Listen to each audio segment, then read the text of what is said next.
안녕하십니까. 오늘은 사랑교리의 마지막인 4강 하나님의 사랑과 하나님의 진노에 대해서 말씀을 드리고자 합니다.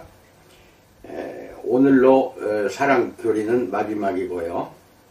내일부터는 또 우리의 기독교인의 삶에 대한 성찰에 대해서 여러분들에게 말씀을 드리고자 합니다. 하나님께는 용서가 쉬운 일이라고 생각하는 사람이 많습니다. 20여 년 전 어느 미국의 목사가 독일에서 공부할 때 만난 젊고 교양 있는 서부 아프리카 출신 프랑스인이 기억납니다. 우리는 모두 독일어 실력을 향상하기 위해 성실하게 공부하고 있었다. 그러다가 지겨워지며 한 주에 한 번 정도 함께 나가 식사하면서 우리 둘 모두 잘하는 프랑스어로 휴식을 누렸다. 그 식사 시간을 통해 우리는 서로를 알아갈 수 있었다. 나는 그의 아내가 런던에서 의사가 되려고 수련받고 있음을 알게 되었다. 그는 독일에서 기계공학 박사 과정에 들어가기 위해 유창한 독일어가 필요한 엔지니어였다. 그러고서 얼마 지나지 않아 한 주에 한두 번 그가 홍등가로 사라진다는 사실을 알게 되었다. 돈을 내고 여자를 만나는 것이 분명했다. 마침내 그 일을 질문할 수 있을 만큼 그를 충분히 잘 알게 되었을 때 나는 그에게 그의 아내가 런던에서 같은 짓을 한다는 사실을 발견하면 어떻게 할지 물어보았다. 그는 이렇게 말했다. 죽였겠지? 그건 이중잣대 아닌가? 내가 대답했다. 자네가 몰라서 그래. 내가 온 아프리카에서 남편은 많은 여자와 잘 수 있는 권리가 있지만 아내가 그러면 죽이게 되어 있어. 하지만 자네는 미션스쿨에서 컸다고 하지 않았나. 성경은 하나님은 그런 이중잣대를 가지고 계시지 않은 걸 알잖아. 그러자 그는 밝게 웃으며 이렇게 대답했다. 하나님은 선하시잖아. 그분은 우리를 용서하실 수밖에 없어. 그게 그분 일인걸? 이라고 대답합니다. 꽤나 일반적인 관점이지 않은가요? 예카테리나 대제가 동일한 표현을 했었다는 사실을 내 아프리카 친구가 알았는지 모르겠습니다. 공부를 많이 한 친구였기에 의식적으로 에카테리나의 말을 인용했을 수도 있습니다. 사람들이 이렇게 직접 표현하지 않을지는 몰라도 이런 생각은 보편적인데 이것은 앞서 살펴보았듯이 하나님 사랑에 대한 잘못된 관념들이 이 땅 곳곳에 떠다니고 있기 때문만이 아닙니다. 이런 생각은 안타깝게도 감상적으로 표현되었고 성경이 말하는 상보적 내용들을 끔찍하게도 모두 벗겨버렸기 때문입니다. 이 마지막 장에서 나는 하나님의 사랑을 더 정확하고 신실하게 숙고하려는 목표를 가지고 이와 관련된 몇몇 내용을 생각해 보고자 합니다. 첫 번째, 하나님의 사랑과 하나님의 진노에 대해서 알아봅니다. 여기서는 세 가지를 생각해 보고자 합니다. 1. 성경은 하나님의 진노를 매우 강렬한 언어로 표현한다. 이사야서 13장 4절, 6절, 9절입니다. 만군의 여호와께서 싸움을 위하여 군대를 거멸하심이로다. 너희는 애국할지어다. 여호와의 날이 가까웠으니 전능자에게서 멸망이 임할 것이미로다. 보라, 여호와의 날 곧 잔혹히 분냄과 맹렬히 노하는 날이 이르러 땅을 황폐하게 하며 그 중에서 죄인들을 멸하리니 라고 말합니다. 그리고 에스겔서 5장 11절로 17절 말씀입니다. 그러므로 나 주 여호와가 말하노라. 내가 나의 삶을 두고 맹세하노니 내가 모든 미운 물건과 모든 가증한 일로 내 성소를 더럽혔은즉 나도 너를 아끼지 아니하며 긍휼을 베풀지 아니하고 미약하게 하리니 너희 가운데에서 3분의 1은 전염병으로 죽으며 기근으로 멸망할 것이요 3분의 1은 너희 사망에서 칼에 엎드려질 것이며 3분의 1은 내가 사방에 흩어버리고 또 그 뒤를 따라 가며 칼을 빼리라. 내 분이 그들에게 다한즉 나 여호와가 열심으로 말한 줄을 그들이 알리라. 내가 이르되 또 너를 황무하게 하고 너를 둘러싸고 있는 이방인들 중에서 모든 지나가는 자의 목전에 모욕거리가 되게 하리니 내가 멸망하게 하는 기근의 독한 화살을 너희에게 보내되 기근을 더하여 너희가 의뢰하는 양식을 끊을 것이라. 너희 가운데에 전염병과 살육이 일어나게 하고 또 칼이 너희에게 임하게 하리라. 나 여호와의 말이니라 라고 말합니다. 이런 구절을 수백 개는 찾을 수 있습니다. 원래 묵시 장르에 사용된 언어 자체가 그렇다고 말할 수 있겠지만 요한계시록 14장은 모든 문학 장르에서 볼 수 있는 하나님 진노에 관한 표현 가운데 가장 폭력적인 표현들을 담고 있습니다. 진노는 사랑처럼 감정이 필수 요소입니다. 여기서 다시 한번 비피동성을 모든 감정이 완전히 부재하는 것으로 정의한다면 성경적 근거를 찾을 수 없게 되어버릴 뿐 아니라 하나님의 거룩하심 자체와 연관된 새로운 오류들에 걸려 넘어지게 될 것입니다. 진노 자체는 사랑과 달리 하나님의 본유적인 완전함 가운데 하나가 아니기 때문입니다. 죄가 없다면 진노도 없습니다. 그러나 하나님의 사랑은 언제나 존재합니다.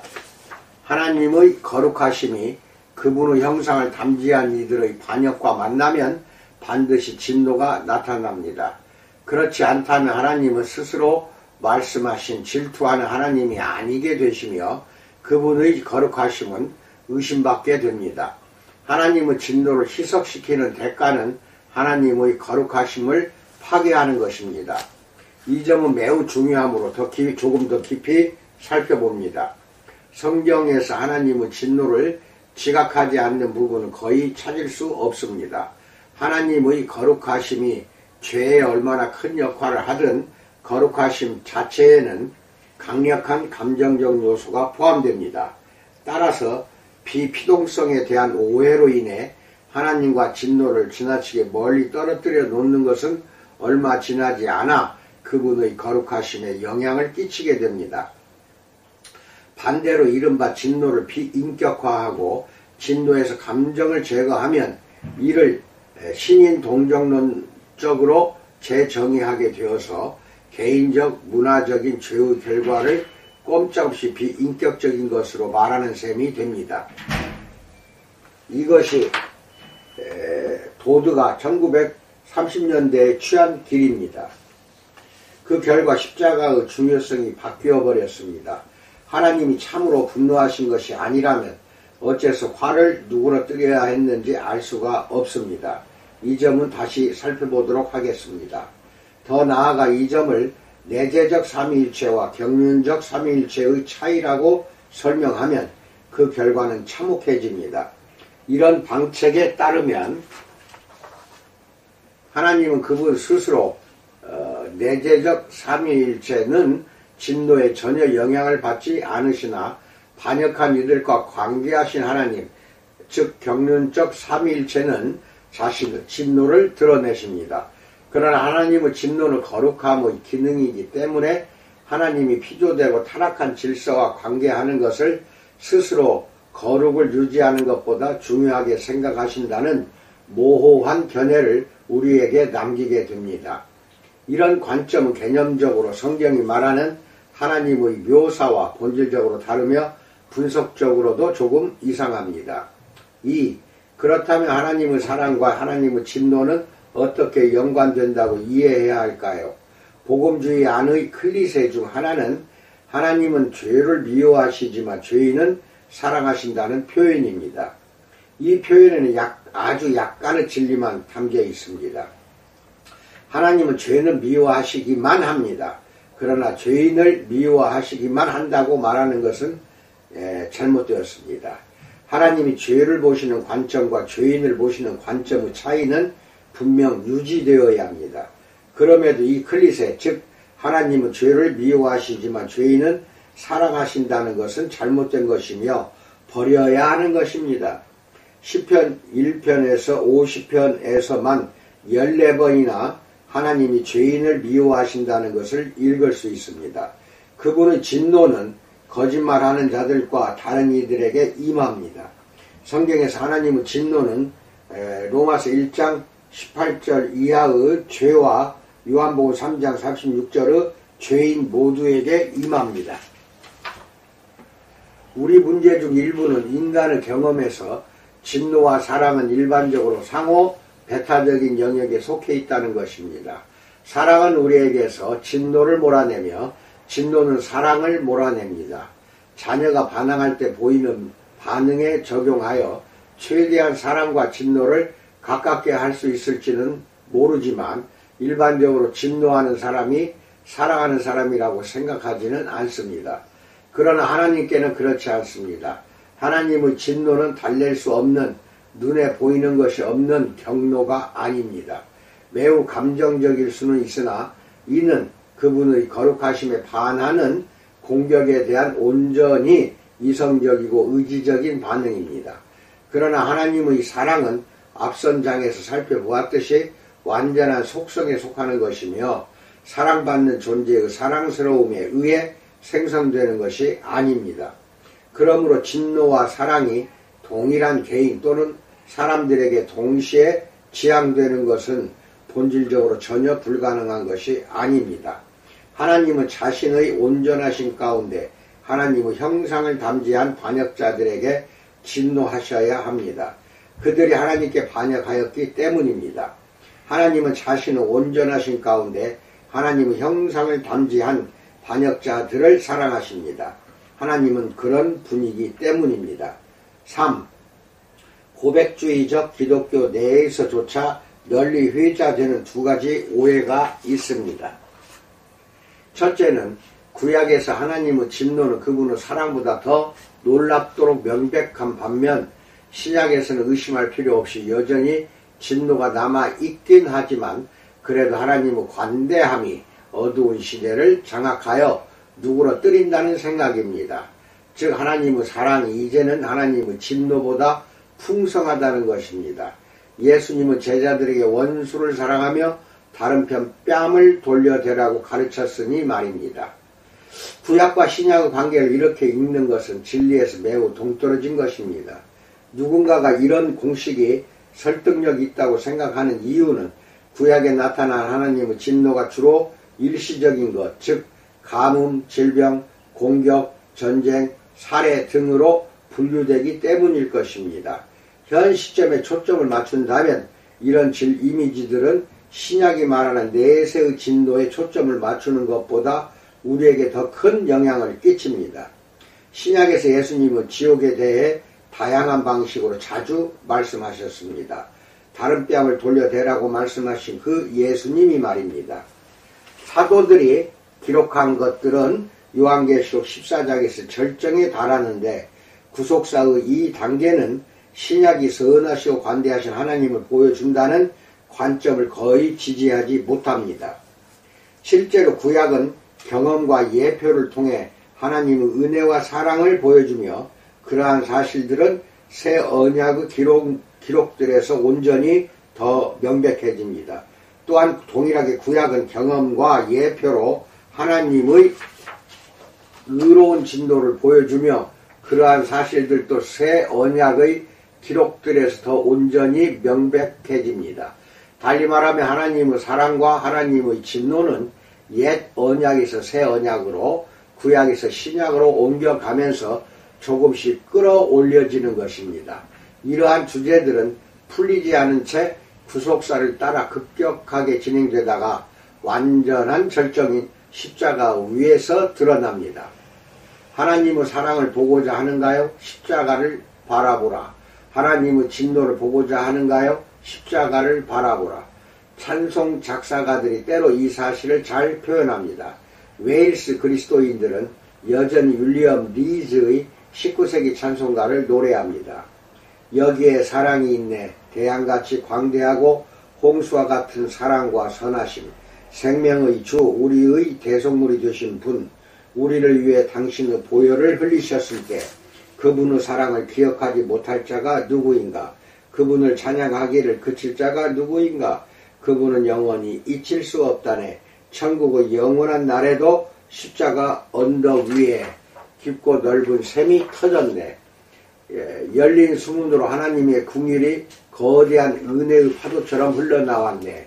은혜와 사랑, 위대한 강물과 같이 위로부터 그칠 새 없이 쏟아져 내리니 천국의 평화와 완전한 공의가 사랑으로 이 죄악된 세상에 입맞춤하네 라고 말합니다. 이 사실은 우리를 두 번째 일반적 오해로 이끌어갑니다.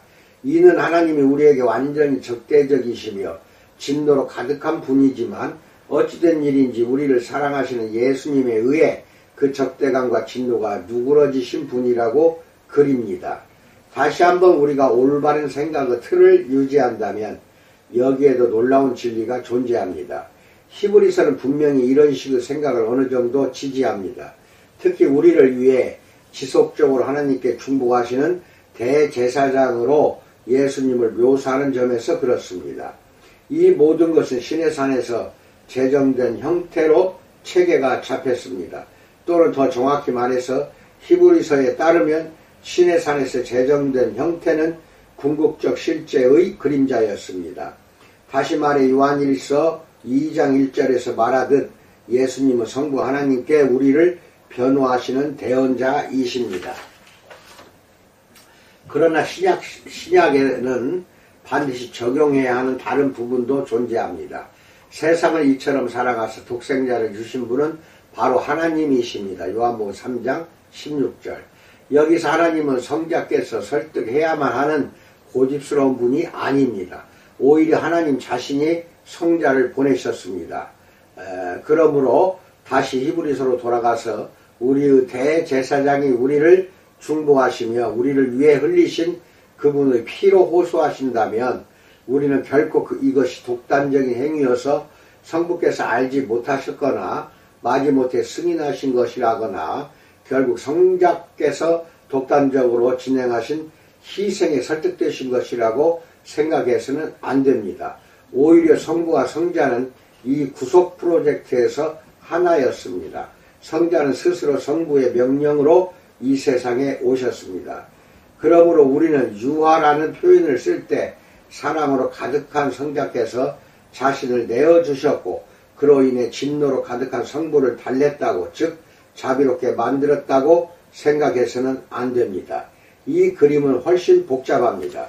우리를 향해 공의의 진노가 가득하셨음에도 성부께서 우리를 몹시 사랑하셔서 자신의 아들을 보내신 것입니다.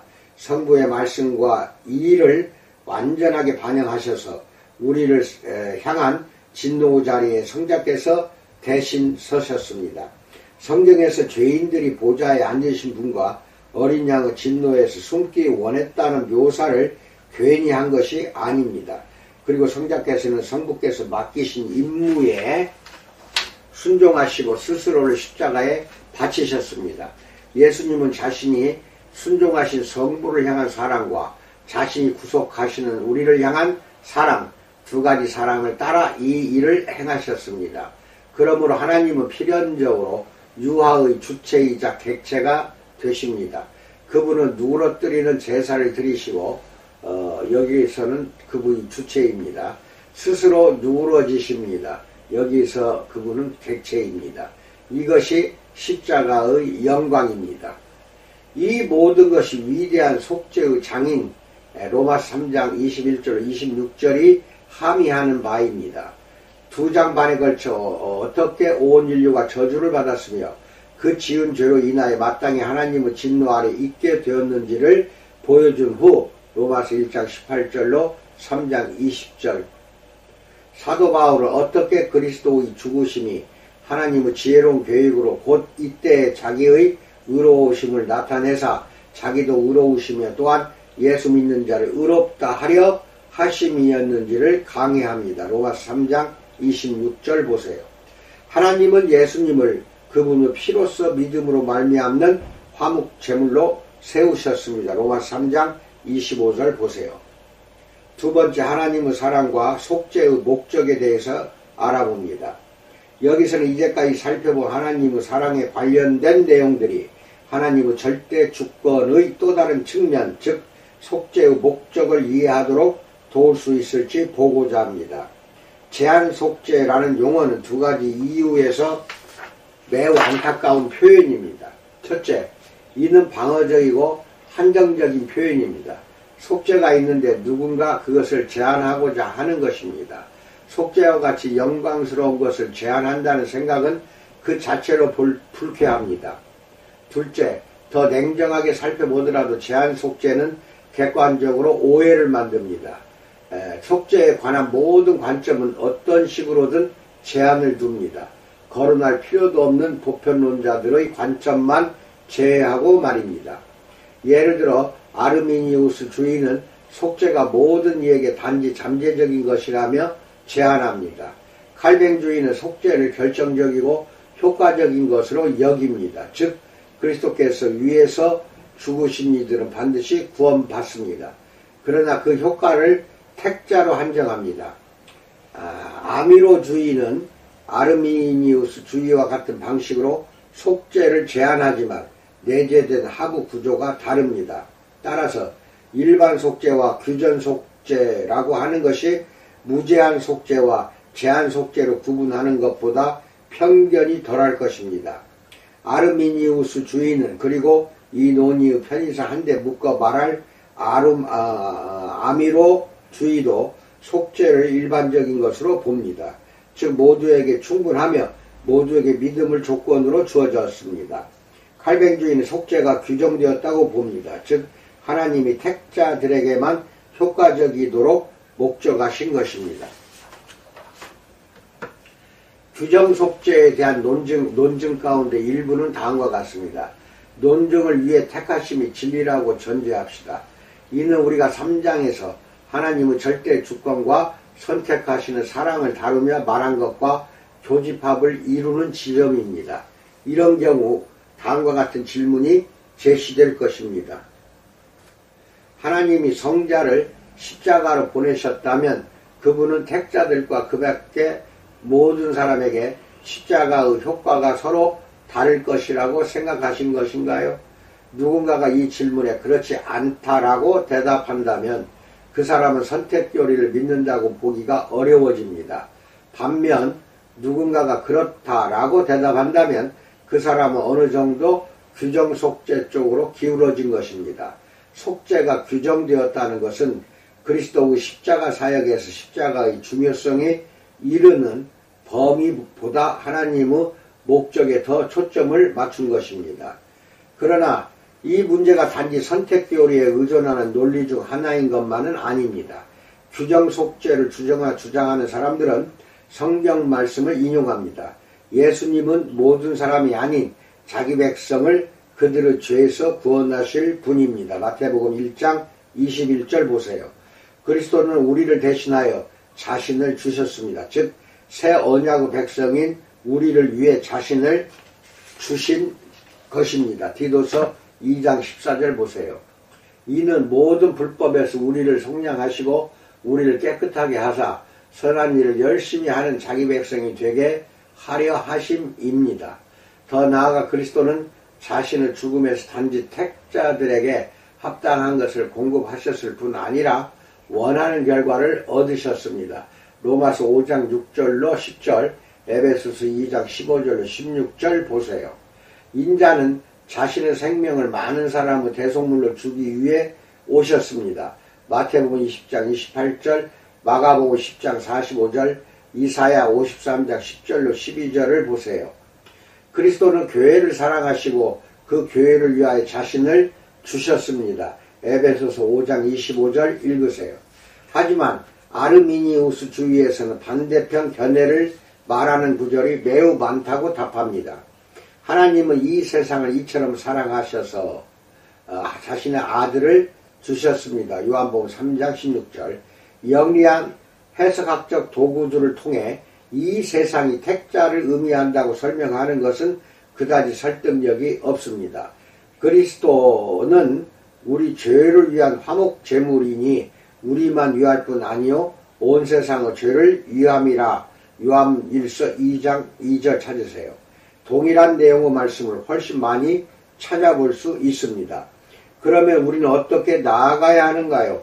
양측에서 나열하는 논거들은 모두 내가 손톱만큼 설명한 것보다 당연히 더 많고 훨씬 정교합니다. 그러나 내가 첫 장에서 성경이 서로 다른 방식으로 하나님의 사랑을 말한다고 설명한 내용을 잠시만 기억해 보십시오. 1. 하나님의 삼위일체 내적 사랑. 2. 섭리적 보살핌에서 나타나는 하나님의 사랑. 3. 하나님이 모든 인류를 초청하시고 회개하고 믿으라고 명하시며 보여주시는 갈구하는 그 경고와 초대. 4. 택자들을 향한 하나님의 특별한 사랑. 그리고 5. 훈련을 의미하는 표현들로 말씀하실 때 자신의 언약 백성을 향해 나타내신 하나님의 조건적 사랑입니다. 나는 성경이 말하는 하나님 사랑이 이 중 어느 하나라고 절대화할 경우 성경이 말하는 다른 중요한 것들을 밀어내버리는 잘못된 체계를 가지게 되며 결국 하나님에 대한 관점이 뒤틀리게 된다고 언급했습니다. 이 경우 우리가 하나님 사랑에 관한 네 번째 설명, 즉 택자들을 향한 하나님의 특별하고 효과적인 사랑을 받아들이게 되면, 그리고 이것만이 성경이 하나님의 사랑에 관해 말하는 유일한 것이라고 주장한다면 규정 속죄는 지킬 수 있겠지만 이 틀에 쉽게 들어가지 않는 다른 본문들을 희생해야 할 것입니다. 또한 하나님이 온 세상을 향해 자신의 사랑과 갈구하는 마음과 구원하고자 하시는 마음을 나타내신다는 말도 할 수 없게 될 것입니다. 더 나아가 속죄가 이 모든 이에게 예외 없이 충분하다는 말도 의미 없어질 것입니다. 반대로 우리의 신학적 달걀들을 모두 세 번째 바구니에 넣고 하나님의 사랑을 오직 모든 인류에게 열린 초대장이라는 의미로만 이해한다면 우리는 신학체계 안에서 규정속죄를 배제하게 될 것입니다.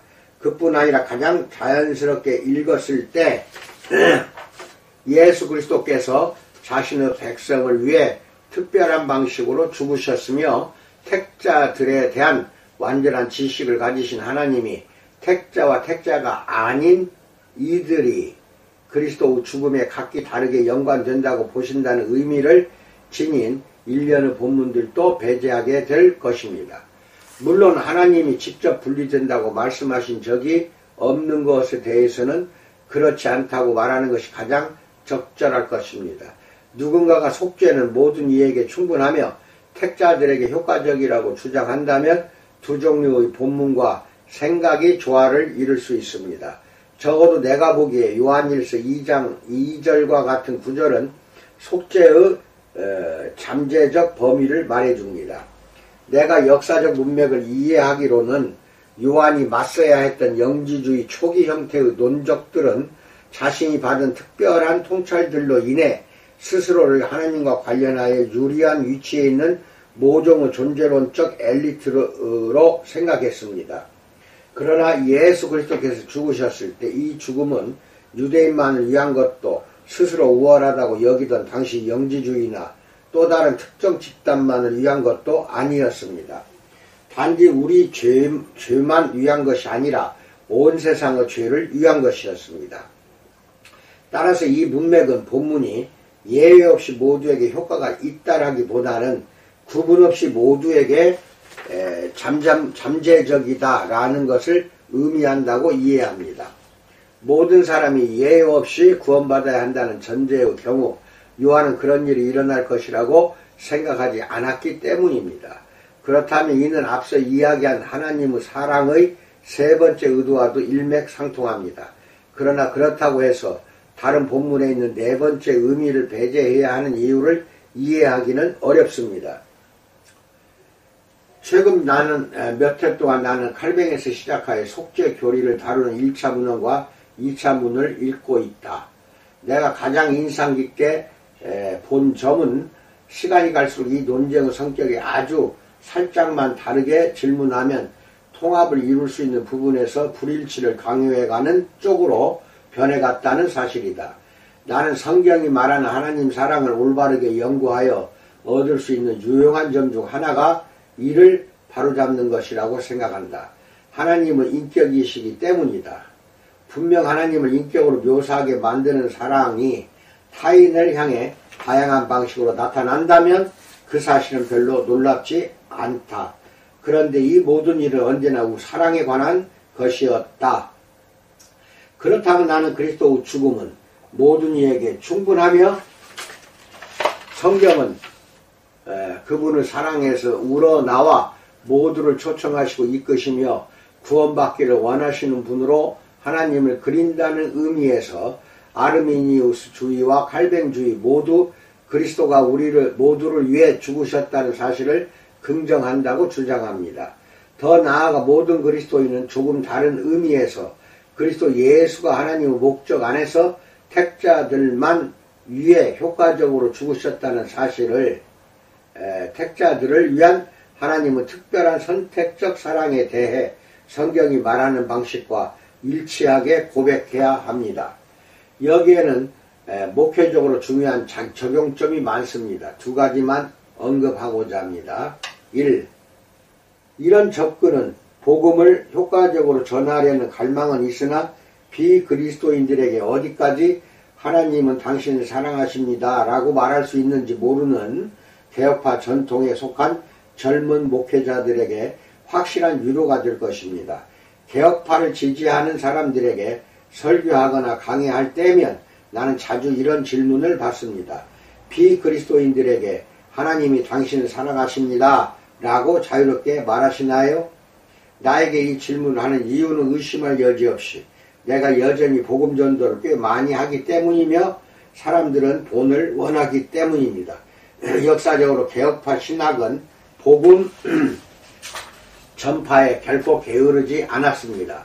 예를 들어 조지 휘필드나 지난 세기 말까지 남침례 교단에 중요한 영향을 끼친 거의 모든 사람에게 물어보십시오.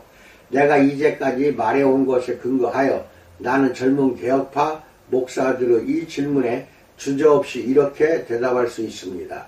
당연히 나는 회심하지 않은 이들에게 하나님이 그들을 사랑하신다고 말합니다. 라고 말입니다.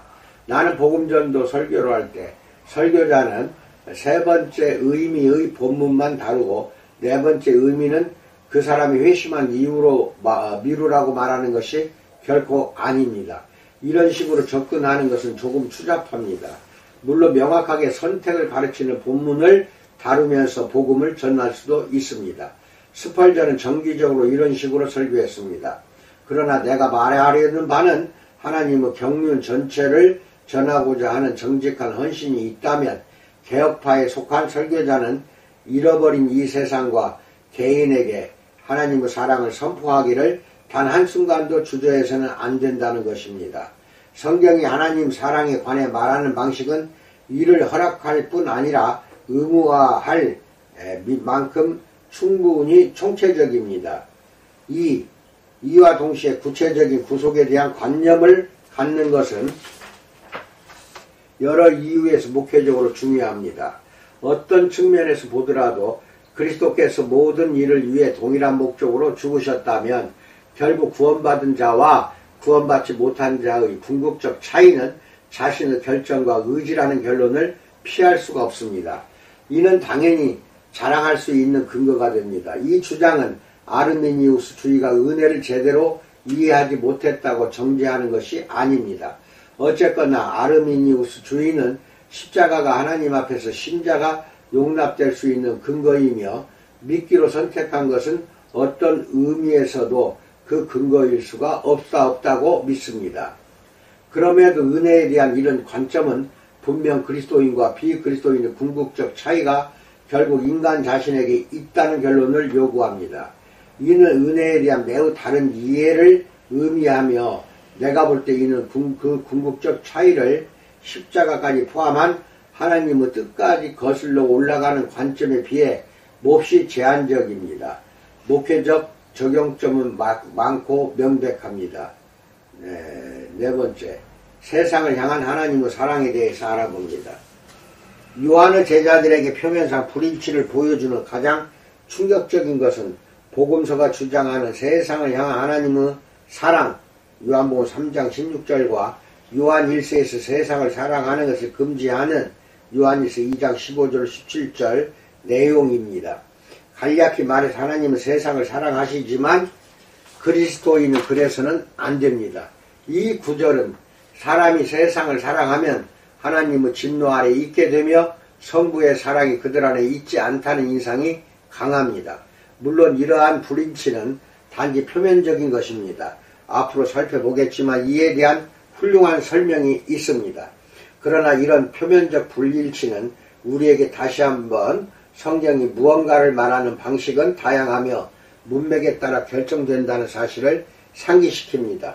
세상을 향한 하나님의 사랑이 찬양받아 마땅한 것은 경이로운 자기 희생으로 나타나기 때문입니다. 세상을 향한 우리 사랑이 혐오스러운 것은 그것이 악에 참여하고자 하는 강한 욕망이기 때문입니다. 세상을 향한 하나님의 사랑이 찬양받기 합당한 것은 세상을 변화시키는 복음을 그곳에 들고 들어가기 때문입니다. 세상을 향한 우리 사랑이 추악한 것은 우리가 세상처럼 변화되고자 하기 때문입니다. 세상을 향한 하나님의 사랑은 특정 개인들을 세상에서 불러내어 그리스도를 따르는 자들의 사귐으로 들어가게 합니다. 세상을 향한 우리 사랑은 우리가 세상에 흡수되기를 원하기 때문에 불쾌한 것입니다. 따라서 이 세상과 세상에 있는 것들을 사랑하지 말라. 누구든지 세상을 사랑하면 아버지의 사랑이 그 안에 있지 않다. 요한일서 2장 15절입니다. 그러나 분명히 우리는 세상 구석구석 모든 피조물의 영광스러운 복음을 들고 가야 한다는 측면에서 세상을 사랑해야 합니다. 이런 의미에서 우리는 세상을 향해 전적으로 찬양받기 합당한 사랑을 하시는 하나님을 우리만의 조촐한 방식으로 본받습니다. 다섯 번째, 하나님의 사랑과 하나님의 백성에 대해서 알아봅니다. 나는 세 가지 간략한 내용으로 결론 짓고자 합니다. 1.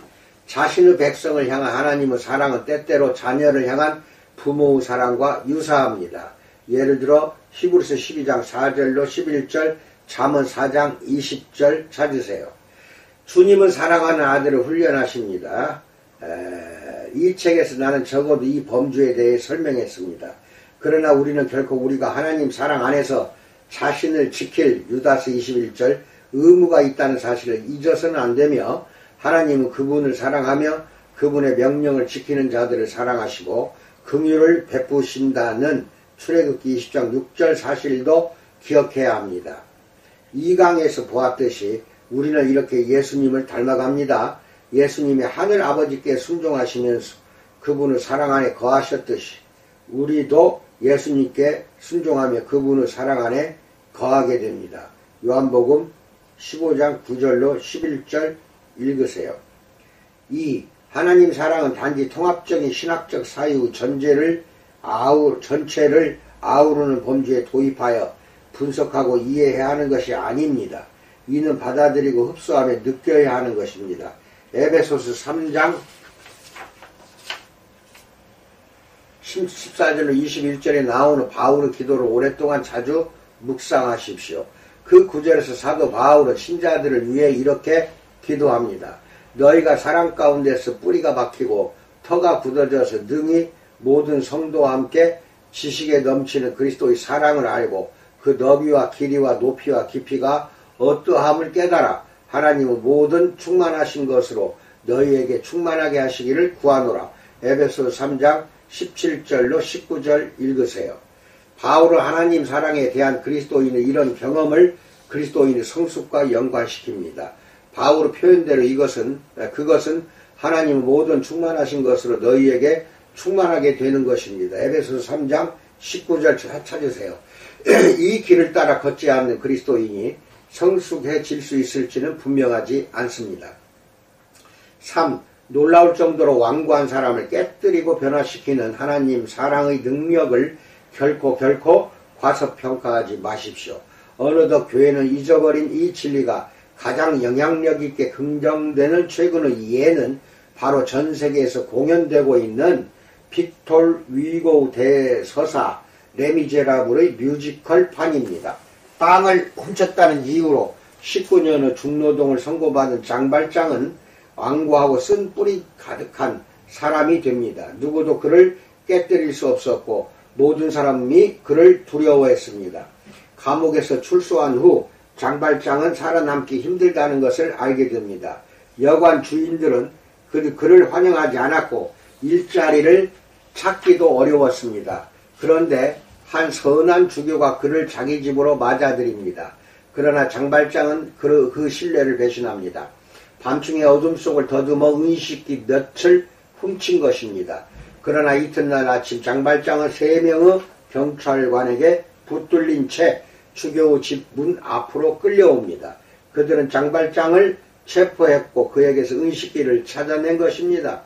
주교 한마디면 이 비열한 자는 평생 감옥에서 썩을 판이었습니다. 그런데 주교는 즉시 이렇게 말합니다. 아, 여기 있었군요. 당신을 보게 되어 참 다행이요. 촛대도 준 것을 잊었소? 나머지처럼 그것들도 은이라오. 적어도 200프랑은 좋게 될 거요. 가져가는 걸 잊은 것이요? 라고 말합니다. 장발장은 풀려났고 변화되었습니다. 경찰관들이 떠나자 주교는 부끄러움과 감사로 말을 잃은 그 손님에게 기어이 촛대를 내주었습니다. 잊지 마시오. 이 돈을 정직한 사람이 되기 위해 사용할 것이라고 나에게 한 약속을 결코 잊지 마시오 라고 말합니다.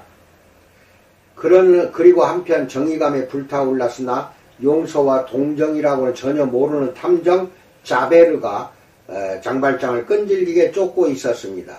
자베르는 흑백 논리에 갇힌 자신의 단순한 정의가 온갖 복수의 본능에 저항하는 은혜에 제대로 대처하지 못하자 이내 무너져 버립니다. 장발장은 다른 사람이 되고 자벨은 다리에서 뛰어내려 생강에 빠져 죽게 됩니다. 물론 이는 그리스도인의 사랑입니다. 즉 이 경우에 하나님의 사랑은 주교를 통해 드러납니다. 그러나 이것이 변화된 사람에게서 나타나야 하는 사랑입니다. 하나님의 사랑은 우리를 변화시켜 그 사랑을 다른 이에게 드러내게 하기 때문입니다. 우리가 사랑하는 것은 그분이 먼저 우리를 사랑하셨기 때문입니다. 우리가 용서하는 것은 우리가 계속 용서받기 때문입니다. 1년의 논의에서 내가 사실상 넘어가 버린 사랑의 한 측면이 있습니다. 바로 우리의 사랑입니다. 이 설교에서 나는 하나님의 사랑과 성경이 그 사랑을 다양하게 말하는 바에 초점을 맞추었습니다. 그럼에도 우리는 하나님의 사랑이 우리 사랑을 이끌어낸다는 사실을 깨닫지 않고는 성경이 말하는 하나님의 사랑을 올바르게 이해할 수 없을 것입니다. 1강에서 전개한 분류를 활용하여 다시 설명해 봅시다. 1. 하나님의 삼위일체 내적 사랑은 구속 계획을 보장합니다. 성부는 성자를 몹시 사랑하셔서 모든 존재가 성부를 영화롭게 하는 그 순간에 성자 역시 영화롭게 하도록 작정하셨습니다. 성부 하나님이 성자에게 보이시며 최종 임무인 십자가를 포함한 임무들을 주신 것은 모두 이 목적을 위해서였습니다. 성자는 성부를 매우 사랑하셔서 우리를 위하여 순종하심으로 십자가로 향하시고 의인으로서 불의한 자를 대신하셨습니다. 우리 마음을 하나님께로 돌리려는 이 모든 구속계획은 이 삼위일체 내적 사랑의 가장 우선적인 기능이었습니다. 2. 하나님의 섭리적 사랑은 우리를 보호하고 먹이며 입히고 공의만 존재했다면 곧장 없어질 우리를 보존합니다. 주 예수님은 하나님의 섭리적 사랑의 증거들이 우리를 믿음과 하나님을 중심으로 하는 나라의 우선순위로 부른다고 말씀하십니다. 마태복음 6장 보세요. 3. 하나님의 갈망하시고 초청하시며 부르시는 사랑은 궁극적으로 십자가에서 드러났습니다. 그리스도의 사랑이 우리를 강권하시는도다. 우리가 생각하건대 한 사람이 모든 사람을 대신하여 죽었은 즉 모든 사람이 죽은 것이라. 그가 모든 사람을 대신하여 죽으심은 살아있는 자들로 하여금 다시는 그들 자신을 위하여 살지 않고 오직 그들을 대신하여 죽었다가 다시 살아나신 이를 위하여 살게 하려 함이라고 고린도후서 5장 14절로 15절에서 말합니다. 바울과 함께 우리도 빚진 자들입니다. 우리는 다른 이들에게 복음을 비쳤습니다. 4. 우리를 향한 하나님의 효과적이고 택하시는 사랑은 우리를 대속하고 하나님과 화목케 하는 그리스도 죽음의 영광과 능력을 있는 그대로 볼 수 있게 합니다. 우리는 하나님이 우리를 강간범의 잔인한 음욕으로 잡아 끄신 것이 아니라 사랑하는 자의 설득하는 구애로 그리하셨다는 사실을 깨닫습니다. 온전한 사랑으로 하나님은 자기 백성의 구원을 효과적으로 보장하셨습니다. 우리가 사랑하는 것은 그분이 먼저 우리를 사랑하셨기 때문입니다. 5. 하나님은 계속해서 우리를 사랑하십니다. 우리를 사랑하신 그리스도를 통해 우리가 승리자 이상이 되었음을 확증해주는 변함없는 사랑으로 사랑하실 뿐 아니라 로마서 8장 그분의 사랑 안에 거하라고 알려주시는 자기 자녀를 향한 아버지의 사랑으로도 사랑하십니다. 유다서 21절 그리스도는 자신이 순종을 통해 아버지의 사랑 안에 거하신 것 요한복음 15장 9절 이하와 완전히 동일한 의미로 우리도 그분의 사랑 안에 거하라고 말씀하십니다. 그러므로 우리는 사랑 안에서 훈련되어야 합니다. 그래서 우리가 사랑하며 순종하는 살아계신 하나님의 자녀가 될 수 있도록 말입니다. 이 모든 것이 우리를 변화시키는 것은 결국 우리가 첫째 계명 즉 내 마음을 다하고 목숨을 다하고 뜻을 다하고 힘을 다하여 주 너의 하나님을 사랑하라는 계명이 얼마나 올바른지를 이해할 수 있기 위해서입니다. 이것이 첫째되고 가장 큰 계명이듯이 첫째되고 가장 큰 죄는 하나님을 마음과 목숨과 뜻과 힘을 다하여 사랑하지 않는 것입니다. 이를 위한 치유책은 없습니다. 하나님이 직접 베푸시는 것 밖에는 없습니다. 바로 사랑으로만 가능합니다. 이상입니다. 긴 강의를 잘 들으셔서 기쁩니다. 하나님의 사랑, 이웃사랑, 총체적인 우리의 변화된 모습으로 나타나는 사랑이 되기를 주님의 이름으로 축원드립니다. 감사합니다.